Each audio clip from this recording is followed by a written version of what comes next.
दोस्तों नमस्कार, मेरा नाम है अनुज और मैं आप सभी का स्वागत करता हूं अपने चैनल पर जिसका नाम है शिवालिक प्रगति सेंटर। उम्मीद करता हूं आप लोग बहुत बढ़िया होंगे और बहुत बढ़िया तरीके से आप अपने एग्ज़ाम्स की प्रिपरेशन कर रहे होंगे। दोस्तों सामान्य ज्ञान के कुछ और सवालों के साथ आज मैं फिर इस वीडियो के माध्यम से आपसे मुझे रूबरू होने का मौका मिल रहा है। अगर आपको ध्यान होगा दोस्तों, मैंने टैट टीजीटी टैट का जो एग्ज़ाम है जो रिसेंटली हुआ है जून 2023 में, एचपी टीजीटी टैट, उसमें जो सामान्य ज्ञान के सवाल थे उनको आपके साथ मैंने डिस्कस किया है। आज मैं जो सेक्शन 4 है, general awareness and environmental studies, उसको मैं आपके साथ डिस्कस करूँगा। तो जिन दोस्तों ने पहली बार जो दोस्त हमारे चैनल पर वीडियो देख रहे हैं, तो आपको मैं बता दूं कि टैट की जो टैट पर एक सीरीज़ मैं चलाने की कोशिश कर रहा हूं जिसमें टैट में जो क्वेश्चन पेपर पूछे जाते हैं, चाहे वो जेबीटी हो या टीजीटी टैट हो, उन सवालों को मैं डिस्कस करने की कोशिश कर रहा हूं। टीजीटी टैट पर ये मेरा दूसरा क्वेश्चन पेपर मैं डिस्कस कर रहा हूं। और अब तक जैसे मैंने आपको बताया कि मैं आज इस वीडियो में general awareness and environmental studies को डिस्कस करूंगा। जीके सेक्शन में पहले ही डिस्कस कर चुका हूं, उस पर मैं 4 वीडियोस बना चुका हूं। अगर आपने अब तक वो वीडियोस नहीं देखे हैं तो आप उन वीडियोस को ज़रूर देखें। जब मैंने टीजीटी टैट पर वीडियोस बनाना शुरू किया था तो मैंने आपको बताया था मैं कोशिश करूंगा आपका एग्ज़ाम होने से पहले तकरीबन 5 क्वेश्चन पेपर आपके साथ सॉल्व करूँ, क्योंकि हर एक क्वेश्चन पेपर में 300 के आसपास में क्वेश्चन डिस्कस करने की कोशिश करता हूँ, उससे ज़्यादा ही होते हैं होपफुली। तो अगर मैं 5 क्वेश्चन पेपर डिस्कस कर पाया तो तकरीबन आपका एग्ज़ाम होने से पहले मिनिमम 1500 क्वेश्चन मैं आपके साथ शेयर कर चुका हूँगा। तो आप अपने एग्ज़ाम्स की प्रिपरेशन बहुत बढ़िया तरीके से करें। क्वेश्चन पेपर को देख करके, क्वेश्चन पेपर को ध्यान में रख करके आप अपने एग्ज़ाम्स की प्रिपरेशन करें। तो चलिए आपका अधिक समय नहीं लेता हुआ आज के वीडियो में देखते हैं पहला सवाल। दोस्तों एक और बात मैं आपको बता दूं कि इससे पहले जो मैंने क्वेश्चन पेपर आपके साथ डिस्कस किया था, उस क्वेश्चन पेपर में जो सीरीज़ था वो बी है। आज का ये जो क्वेश्चन पेपर आज मेरे पास अवेलेबल है, तो इसमें सी सीरीज़ को मैं डिस्कस कर रहा हूँ, general awareness and environmental studies में से। तो चलिए पहला क्वेश्चन है आज कि क्वेश्चन नंबर 121, वर्तमान में हिमाचल प्रदेश के मुख्य सचिव कौन है? ऑप्शंस हैं दोस्तों, ऑप्शन ए है R D Dhiman, option B है संजय गुप्ता, ऑप्शन सी है प्रबोध सक्सेना, ऑप्शन डी है उपरोक्त में से कोई नहीं। और इस सवाल का जो सही जवाब है वो ऑप्शन सी है। प्रबोध सक्सेना जो है वर्तमान में हिमाचल प्रदेश के मुख्य सचिव हैं।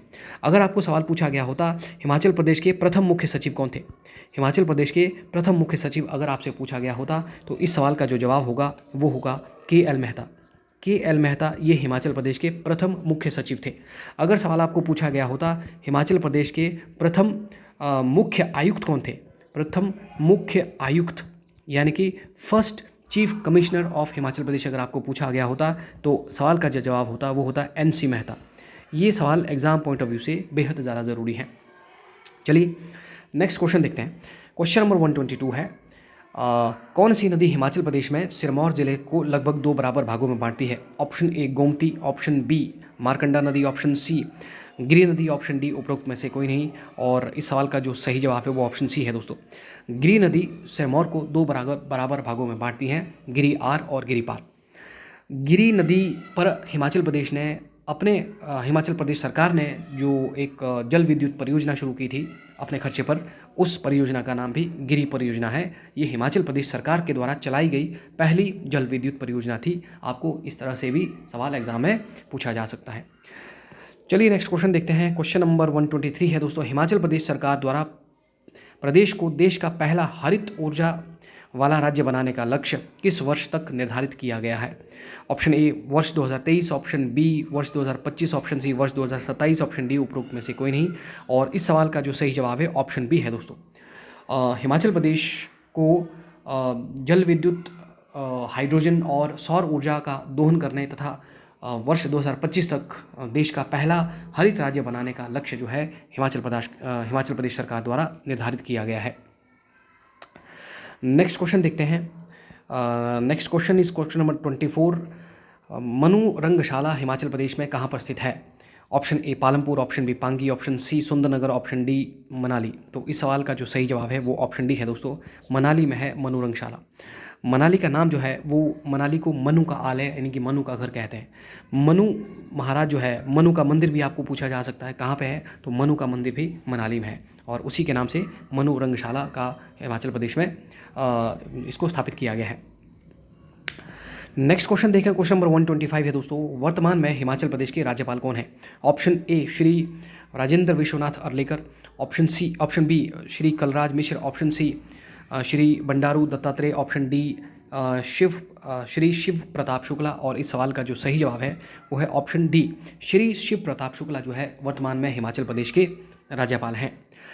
इनको जो श्री शिव प्रताप शुक्ला जो है इनको इसी वर्ष इसी साल फरवरी के महीने में इनको हिमाचल प्रदेश के नए राज्यपाल के रूप में नियुक्त किया गया था। इससे पहले श्री शिव प्रताप शुक्ला से पहले हिमाचल प्रदेश के जो राज्यपाल थे वो थे श्री राजेंद्र विश्वनाथ अर्लेकर। राजेंद्र विश्वनाथ अर्लेकर हिमाचल प्रदेश के इससे पहले राज्यपाल थे। 2021 से 2023 तक ये इस पद पर रहे। देखिए दोस्तों, जो राज्यपाल होता है, राज्यपाल राष्ट्रपति के प्रसाद पर्यंत ही, यानी कि राष्ट्रपति के प्लेजर तक, राष्ट्रपति की मर्जी तक ही राज्यपाल अपने पद पर रह सकता है। राज्यपाल का भारतीय संविधान में कोई कार्यकाल नहीं लिखा गया है।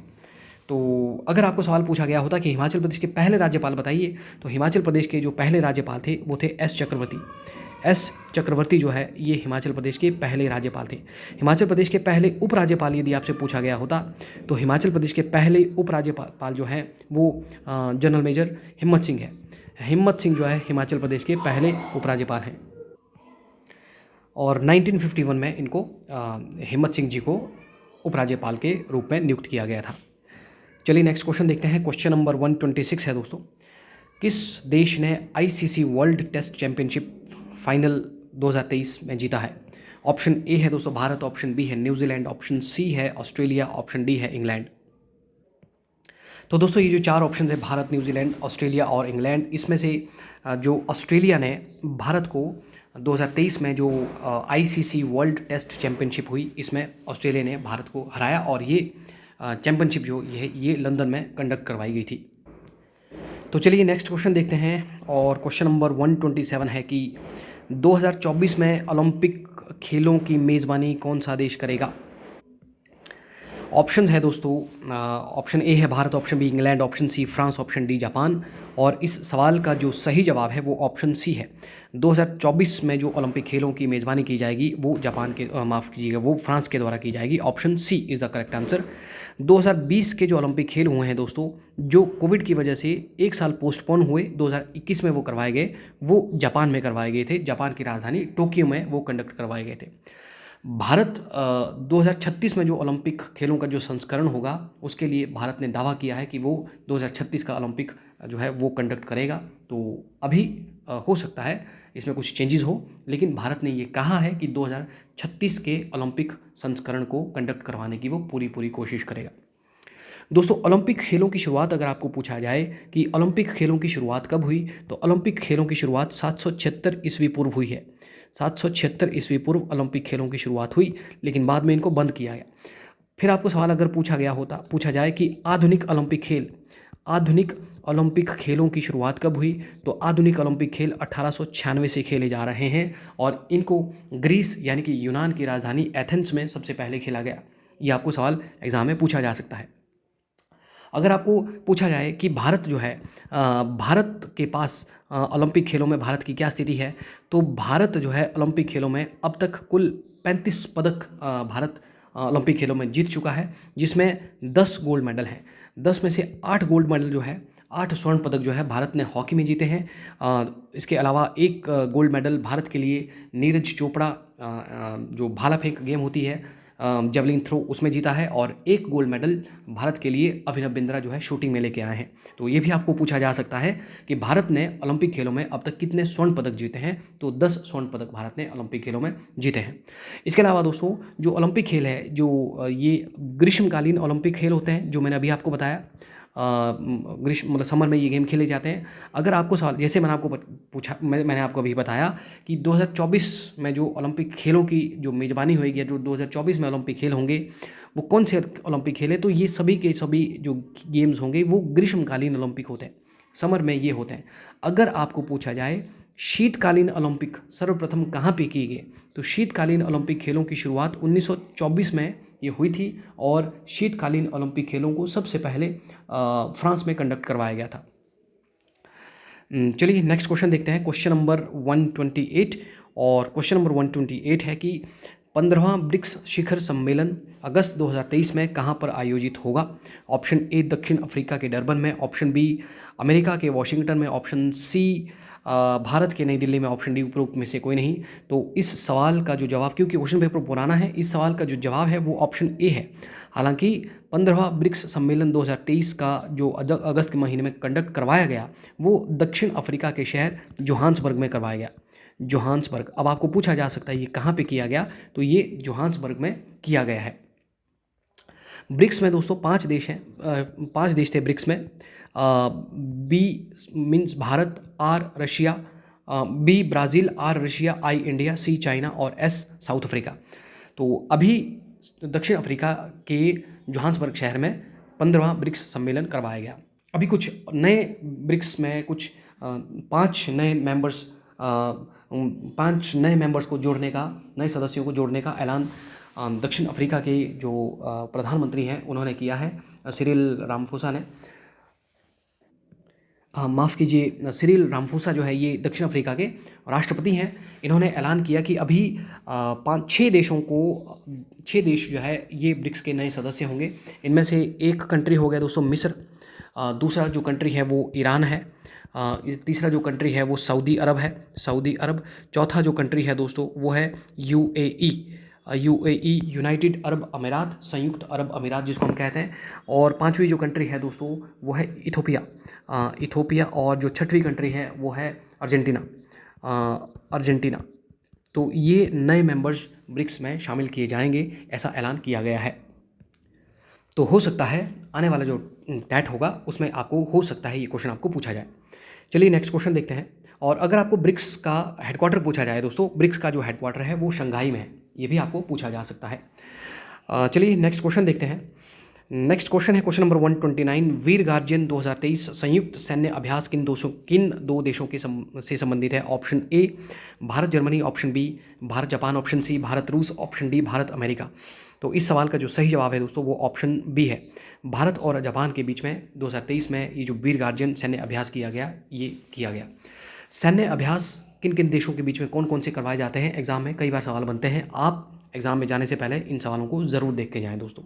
चलिए नेक्स्ट क्वेश्चन देखते हैं। और नेक्स्ट क्वेश्चन है क्वेश्चन नंबर 130। और क्वेश्चन नंबर 130 है संयुक्त राष्ट्र संघ की स्थापना कब हुई थी? ऑप्शन ए है दोस्तों 24 अक्टूबर 1945, ऑप्शन बी है 24 नवंबर 1946, ऑप्शन सी है 24 दिसंबर 1947, ऑप्शन डी है 24 अक्टूबर 1948। संयुक्त राष्ट्र संघ की स्थापना जो है 24 अक्टूबर 1945 में की गई। और भारत संयुक्त राष्ट्र संघ का जो सदस्य है 1945 के बाद से ही है। और इसीलिए 24 अक्टूबर को मनाते हैं यूएनओ डे, संयुक्त राष्ट्र संघ दिवस मनाया जाता है। और संयुक्त राष्ट्र संघ पर मैं अपने जो पिछले वीडियोज़ हैं उन पे बहुत डिटेल में बात कर चुका हूँ। संयुक्त राष्ट्र संघ का मुख्यालय अगर आपको पूछा जाए तो संयुक्त राष्ट्र संघ का मुख्यालय जो है मुख्यालय न्यूयॉर्क में है, न्यूयॉर्क। संयुक्त राष्ट्र संघ का मुख्यालय जो है वो न्यूयॉर्क में है। संयुक्त राष्ट्र संघ के अंग जो है वो 6 अंग हैं, जिनमें से एक अंग है अंतर्राष्ट्रीय न्यायालय, जिसका मुख्यालय जो है हेग में है। नीदरलैंड हेग में संयुक्त राष्ट्र अंतर्राष्ट्रीय न्यायालय का मुख्यालय है। संयुक्त राष्ट्र सुरक्षा परिषद में अगर सदस्य पूछा जाए तो कुल सदस्यों की संख्या 15 है, जिसमें 5 स्थायी सदस्य हैं और 10 अस्थायी सदस्य हैं, जिन अस्थायी सदस्य को 2 वर्ष के लिए चुना जाता है। पिछले वीडियोज़ को ज़रूर देखिए दोस्तों, आपको डिटेल में जानकारी मिल जाएगी। तो चलिए नेक्स्ट देखते हैं। क्वेश्चन नंबर 131 है दोस्तों। वर्ष 1951 में आयोजित प्रथम एशियाई खेलों का आयोजन कहाँ पर हुआ था? Option A Manila, option B Tokyo, option C Bangkok, option D Nai Delhi. तो इस सवाल का जो जवाब है दोस्तों वो ऑप्शन डी है। अगर आपको सवाल पूछा गया होता दोस्तों कि अभी 2022 में ये एशियन गेम्स होने थे, एशियन गेम्स को हम एशियाड भी कहते हैं, इनका आयोजन 2022 में चीन में किया जाना था, लेकिन कोविड की वजह से इनको भी 1 साल पोस्टपोन किया गया। अब इनको 2023 में खेला गया। तो अगर आपको सवाल पूछा जाए कि हाल ही में एशियाई खेलों का आयोजन कहाँ पर हुआ था, तो हाल ही में पूछा जाए तो इसका आंसर चीन होगा। चीन का जो शहर है, चीन के हांगजू शहर में एशियाई खेलों का आयोजन किया गया। और अगर आपको सवाल पूछा जाए कि 2023 में जो एशियाई खेल खेले गए, इसमें सबसे ज़्यादा मेडल कौन से देश ने जीते हैं, तो सर्वाधिक मेडल जो है वो चाइना ने जीते हैं। चीन ने सबसे ज़्यादा तकरीबन 383 मेडल जो है चाइना ने जीते हैं, 383। और भारत का स्थान जो है इसमें चौथे नंबर पर है।